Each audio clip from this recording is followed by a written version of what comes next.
नमस्कार दोस्तों, स्वागत बा रउरा लोग के फिर से एक नया पारिवारिक कहानी में। अगर कहानी अच्छा लगे तो लाइक और सब्सक्राइब करी और कमेंट के माध्यम से बताई कि ई कहानी रउरा लोग के कैसन लागल। आज के कहानी बा पिशाच के साया। अरे कब से कहतानी तारा के कि ओझा गुनी से देखला ल। डॉक्टर वैद्य और हकीम के समझ में एकर हालत ना आई। बूढ़ी कलनी खटिया पे चिल्लाकर आपन पतोह नंदिता के कहत रहे। नंदिता के 12 साल की बेटी गुड़िया पिछला हफ्ता खेत से लौटते वक्त बेहोश हो गई। नंदिता ओकर गोड़ हाथ में प्याज के रस लगैलस और काचा आम के पका के ओकर शरबत बना के पियलस। गुड़िया ओह दिन से एकाएक बेहोश हो जात रहे। नंदिता के मर्दाना बिरजू गुजरात कमाए गई रहन। ऐसे सारा जिम्मेवारी नंदिता के पर ही रहे। सास कलनी ज्यादातर बीमारे रहत रही। लोग कहत रहन कि उनका टीबी हो गईल बा। बुढ़िया खास खास के भी घर के पीछे के खेत में ढेर सारा फूल उगा लेले रहे। माली के पेशा पुश्तैनी पेशा रहे। ऐसे खटिया पर पड़ल पड़ल ही माला गुथत रहत रहे। जब तक काया सलामत रही पूरा लगन जजमान से मिल अनाज सब्जी के बिता दे जात रहे। नंदिता बिरजू के साथे भाग के शादी कैले रहे। दोनों के अलग अलग जात होखे के कारण खूब बवाल भइल। पंचायत बैठल तब निर्णय भइल कि खेतीहर जात ह और अनाज उगावेला एवं दूसरा के फल फूल के पौधा लगावेला और उनकर देख रेख करेला। ऐसे दोनों एक ही जात के भइलसन। ऐसे पंचायत दोनों के परिवार में कोई जुर्माना ना लगैलस। गांव वाला खुशी से कलनी के एक भोज देवे के कहलस त ई सुन कलनी के त मुँहे बिचक गई। ओकर मन रहे कि पतोह कम से कम नैहर से एगो पलंग और 2 मसलंद के साथे साथे बिरजू के एगो साइकिल भी जरूर दीहित। कलनी के नजर में नंदिता एक चुड़ैल रहे जेकरा से कुछ जादू टोना करके ओकर बेटा बिरजू के ऊ खिला देले रहे। लोग के दबाव में कलनी के भोजन करावे के पड़ल और नंदिता के घर से 4 बोरा गेहूं, 2 बोरा चाउर और ढेर सारा सब्जी के साथे 11,000 रुपया आई। कलनी इतना रुपया एक साथे ना देखले रहे। वो पैसा देखते धाड़ बढ़ा गई। इतना पैसा के घर में कहाँ रखब ई सोच के ऊ अपन कुलदेवी के मंदिर में रात के गड्ढा खोदलस और पैसा के अच्छा से एगो चमकी में लपेट के मटका में रख के गाड़ देलस। एक हनुमान जी के मूर्ति वो गड्ढा के ऊपर रख देलस। पूरा घर गोबर से लीप देलस। अब वो रोज नहा धोआ के हनुमान जी के पास जाके बैठत रहे। एक दिन ओकर पतोह पूछलस तो ऊ कहलस कि हनुमान जी के पास बैठे से ताकत मिलेला। नंदिता के का पता कि ताकत त हनुमान जी के पैर के नीचे दबल पैसा से सास के मिलता। सबके घर पक्का बन गई रहे। बिरजू के पास जमा पूंजी से दीवार त खड़ा हो जाइत मगर छप्पर टीने के हो पाई। कलनी तब अपन छाती के स्वयं निचोड़े के निर्णय कैलस और हनुमान जी के पास से सारा पैसा निकाल के बेटा के देलस और बिरजू कसहू कर्जा ऋण लेके घर के छत और फरश पका के करवा देलस। कलनी खुदे जजमान के यहाँ जाए में असमर्थ रहे। ऐसे ऊ अपन पतोह के जजमान के घर भेजत रहे। केहू से नंदिता के जात पर सवाल कर दिलस तो ऊ पैर पटकते घरे चल आई। कलनी तब से गुड़िया से ही फूल माला और फूल जजमान के घरे भेजवावत रहे। नंदिता खेत में लागल रहत रहे। 1 बीघा खेत रहे ओकरा पास। ओही में ऊ अनाज के साथ साथ सब्जी तेलहन भी उगा लेत रहे। गुड़िया के लेके ऊ डॉक्टर के पास गईल तो ओकरा के कमजोरी बता के एगो इंजेक्शन लगा देलसन और दवाई दे देलसन। गुड़िया पे दवाई के कोई असर ना भइल और ऊ सूख के काट होखल जात रहे। कलनी कहलस कि नंदिता बेटी के ओझा से जाके झरवाओ। ओकर कहनाम रहे कि कोई बड़का पिशाच ओकर बेटी पर लागल बा। शहर में एक मंदिर बा, ओइजा के पास में रहे वाला अगड़ बाबा ही एकर जान बचा सकेलन। बिरजू टेलीफोन पर नैता से बात कइलस त उ शहर जाए के इलाज करावे के कहलस। पैसा के बात पर उ बोल पड़ल कि पैसा त नइखे मिलल त उ अपन गहना केहू के यहाँ गिरवी रख ले। कलनी नैता के कहलस कि अब अघड़ बाबा के ही सहारा बा, तू शहर जो और एकरा के बाबा से देखाओ। नैता पैसा के बात कहलस त आँख से मोती लुढ़क गई। तब कलनी अपन बक्सा से सारा पैसा निकाल के नैता के दे देलस। नैता गांव वाला ऑटो से शहर गईल। शहर में ओकरा एक ममेरा भाई ओकर बस स्टैंड पर लेवे आई।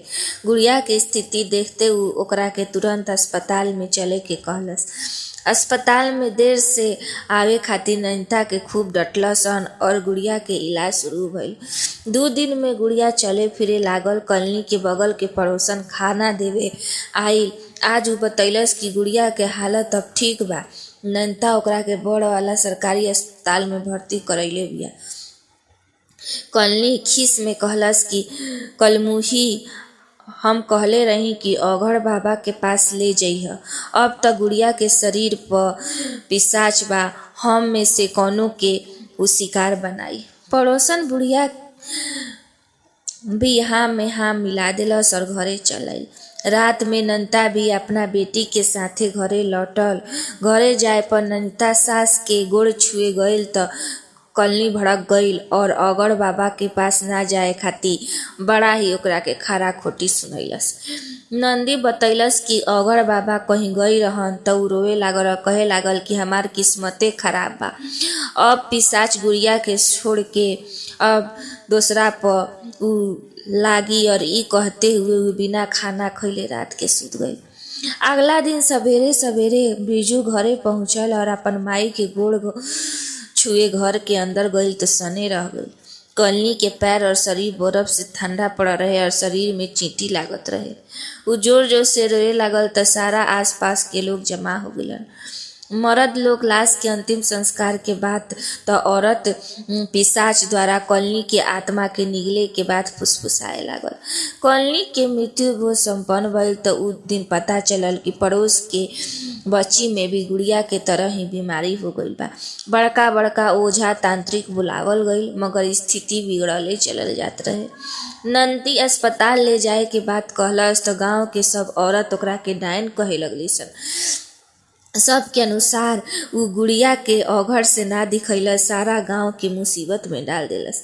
अगला दिन पड़ोस के बच्ची भी मर गईल त लोग बिरजू के घर पर ही घेर के खड़ा हो गए।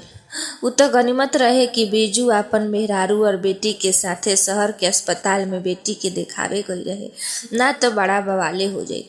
उ अब घरे लौटे खातिर बस पकड़े। बस अड्डा पहुंचल तो गांव के एक बनिया के लइका राजू मिल गए।